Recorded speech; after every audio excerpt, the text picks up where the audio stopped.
K15!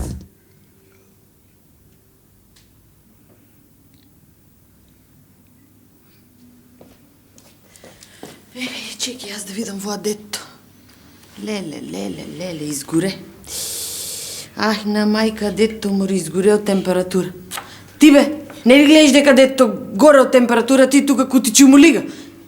Вестникот ти дойде. Ама па ти доста ми паничаш тука, детето ми го плаши цяло време. Шо изгорел температура? Настинало, дето шо температура, шо? Да бе, шо температура. Ми преска кога му мерих имаше 39 со 6.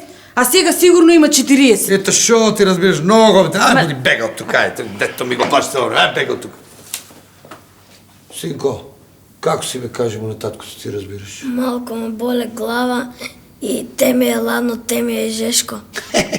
Море, знаеш, аз са твои години кога беха. Това нищо не е, бе, разбираш. Настинка имаш. И аз съм имал 39, имал съм 40 температура.